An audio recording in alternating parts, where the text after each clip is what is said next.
výzva pro nás je taková, že se musíme zaměřit na budování té naší stranické struktury, protože kvůli volbám jsme vlastně neměli čas se konsolidovat. And of course with the elections we got some financial resources, and then the big debate was either to use them to professionalize the party and employ some people, or to keep it on a voluntary basis. No a samozřejmě otázka peněz, protože díky kampani jsme nějaké peníze získali a byla velká debata, jestli tu stranu profesionalizovat a najmout nějaké lidi na práci, anebo jestli ji stále držet na dobrovolnické bázi. So now we decided for like a middle ground to employ the important people to keep the infrastructure going and to allocate as much means possible to projects on the ground. A takže jsme zvolili takové jako střední řešení, kdy jsme zaměstnali nějaké klíčové lidi, aby ta struktura fungovala, ale co nejvíc prostředků chceme dávat do těch projektů přímo na ulici. So the second challenge that we're facing with is internal communication with our broader membership, which then leads to the problem of keeping the broader membership activated and involved in the party's activities. Takže další z těch interních problémů je otázka komunikace a to, jak zapojit to širší členstvo strany, aby jsme je udrželi informované a angažované a zainteresované, tudíž aktivní. So in that sense, our main two future challenges will be first to broaden our local network and membership, but at the same time to keep it active and incorporate as much of it as possible into the activities and projects the party is doing. Because because for now, like the workload is expanding and we can't keep up.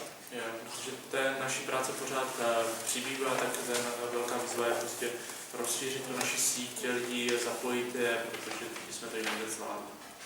And so if I move now to the third line of challenges, which are external ones, it's very important that we deal with the intra-coalitional as well as internal challenges in a constructive way, because we want to face the external challenges of presenting a viable opposition to the current political discourse of neoliberalism.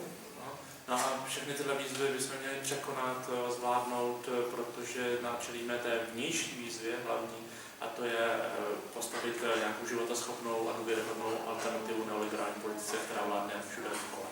Because Slovenia at the moment is on the brink of selling out what's left of the state-owned property, not to mention constantly imposing new austerity measures.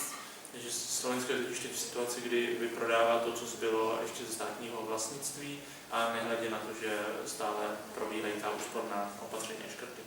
So with 6 parliamentarians in the parliament, we can localize the critique, but our let's say reach is limited.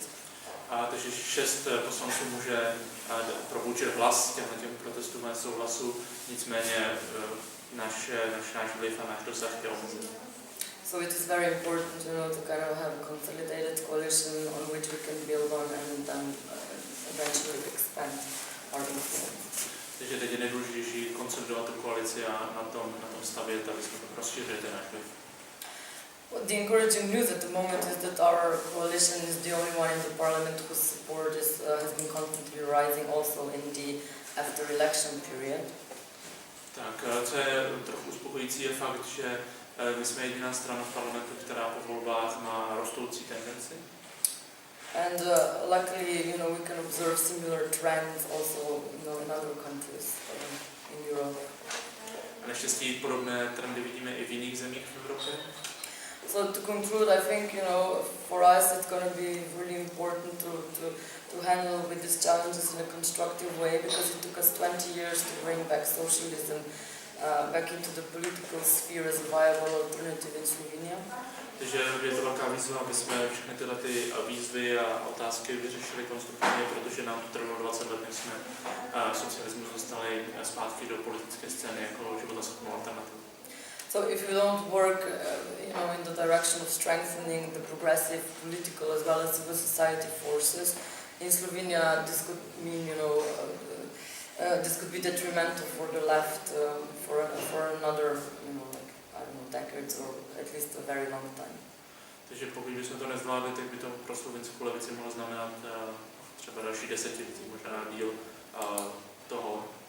té ztráty. And I think it's also important, that this is happening now because everywhere else we can see that, the neoliberal agenda is taking a completely new level of aggression. A je důležité si to dělat teď, protože všude v Evropě vidíte, že neliberální agenda se dostává na novou úroveň agrese. And to conclude on a more positive note, we are still very young in existence, so I'm really confident that we will learn from these challenges and turn them into a positive learning experience. And I hope that with time in other countries there will be shifts to the left, so the struggle will be a little bit easier. A abych skončila trochu pozitivně, tak doufám, že že jak jsme mladí, tak se poučíme začít roky více a dokážeme to, že i jinde v Evropě se ten vývoj posune mnohem víc doleva a můžeme společně začít budovat nějakou alternativu. A děkuji za pozornost.